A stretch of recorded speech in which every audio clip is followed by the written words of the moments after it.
सभी को नमस्कार। हम अभिज्ञान शाकुंतलम का चौथा अंक पढ़ रहे हैं।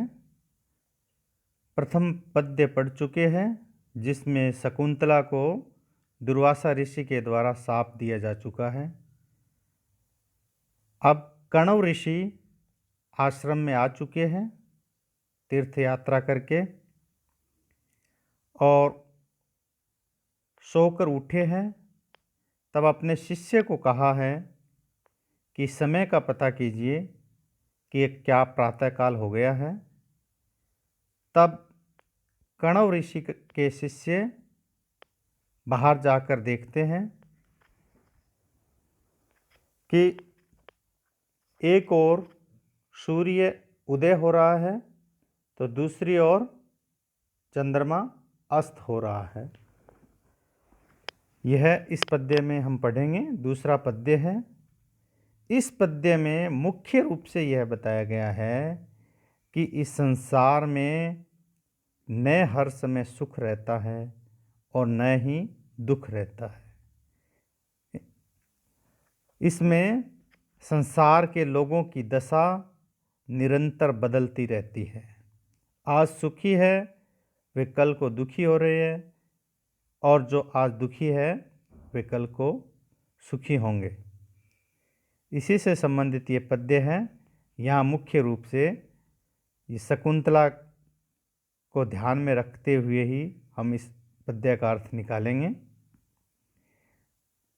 याति एकतः अस्त शिखरम पति ओषधीनाम आविष्कृत अरुण पुरस्सरः एकतः अर्कः तेजः द्वयस्य युगपद व्यसन उदयाभ्याम लोकः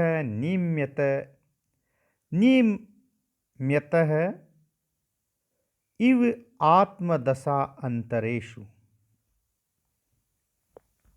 अन्वय। एकतः औषधीनां पति अस्त शिखरम याति।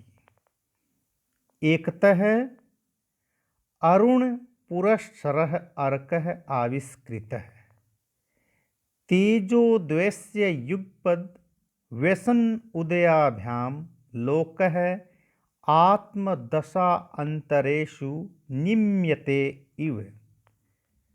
आत्मदशा अंतरेषु नियम्यते इव। अर्थ देखते हैं। एकतः एक ओर, औषधि नाम पति औषधियों का स्वामी अर्थात चंद्रमा, अस्त शिखरम याति अस्ताचल की ओर जा रहा है।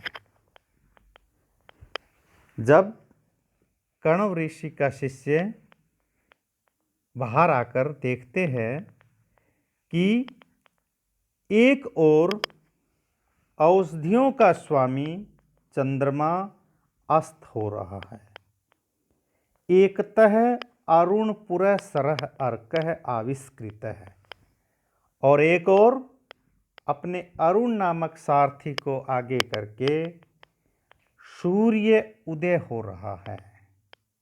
ऐसा माना जाता है कि सूर्य अपने घोड़ों को लेकर के घूमता है, तो ऐसा माना जाता है कि उन घोड़ों को चलाने वाला जो सारथी है वह अरुण है।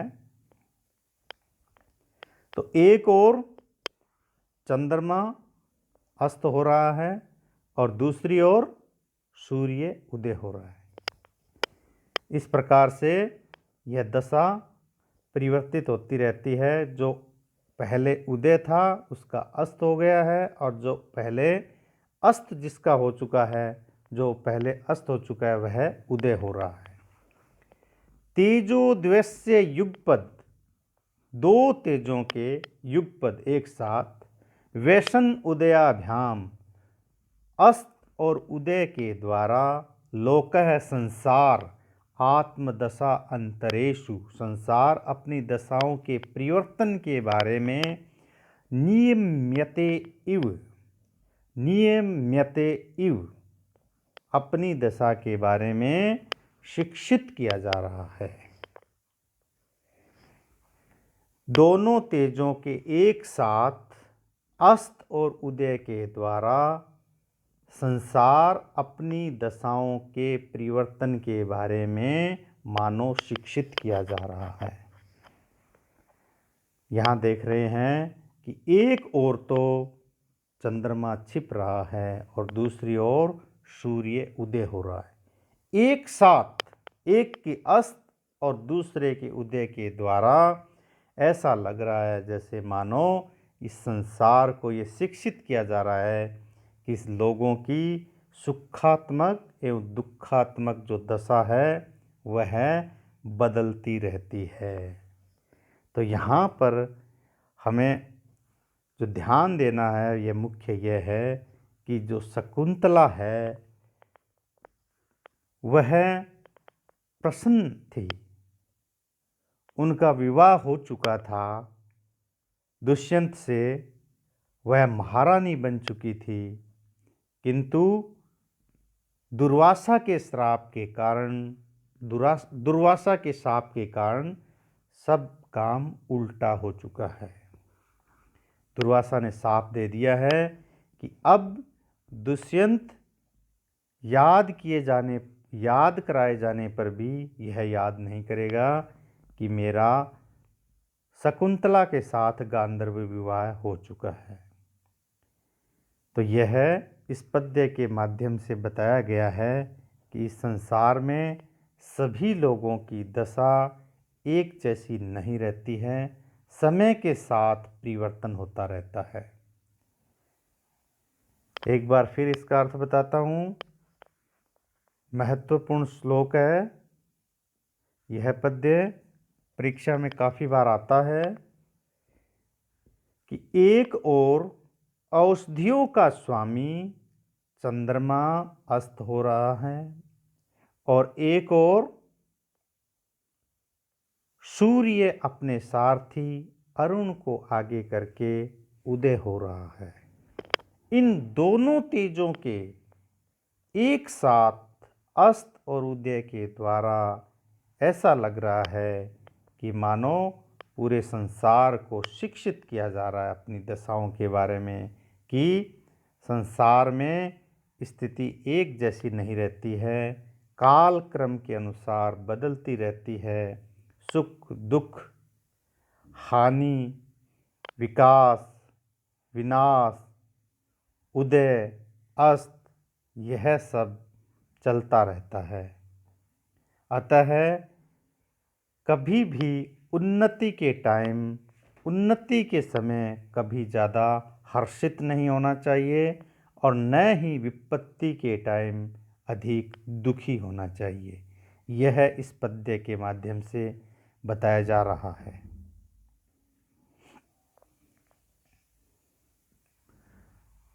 इसमें अलंकार देखते हैं।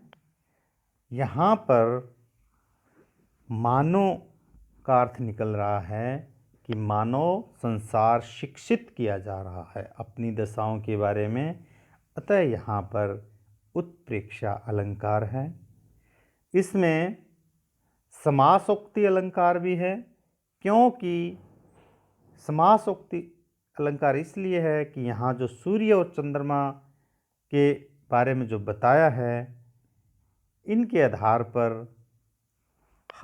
मुख्य उद्देश्य यहाँ पर सूर्य और चंद्रमा का अस्त और उदय बताना नहीं है। यहाँ पर मुख्य उद्देश्य है अपने जीवन में लागू करना है यह बात कि इस संसारिक लोगों के बारे में बताया है, न कि यहाँ सूर्य और चंद्रमा के बारे में बताया है। तो जब हम किसी और को उद्देश्य करके किसी और का कथन करते हैं तो वहाँ पर समासोक्ति अलंकार होता है। तो हम कहना किसी के लिए चाहते हैं और नाम हम किसी और का लेते हैं, तो इस प्रकार की जो स्थिति जहाँ होती है वहाँ समासोक्ति अलंकार होता है। तो यहाँ पर समासोक्ति अलंकार है। यहाँ पर सूर्य और चंद्रमा का हमने वर्णन किया है, किंतु वास्तव में यहाँ दो सज्जनों के बारे में बताया गया है कि एक के दुख आ रहा है और दूसरे के सुख आ रहा है। और एक अलंकार यहाँ पर मानव के भाव होने के कारण उत्प्रेक्ष अलंकार है। यहाँ पर वसंत तिल का छंद है। वसंत तिल का छंद में प्रत्येक चरण में 14 वर्ण होते हैं। तो अभी इतना ही, और इसी से संबंधित एक पद्य इसी से मिलता जुलता और है, वो हम अगले कालांश में देखेंगे। धन्यवाद।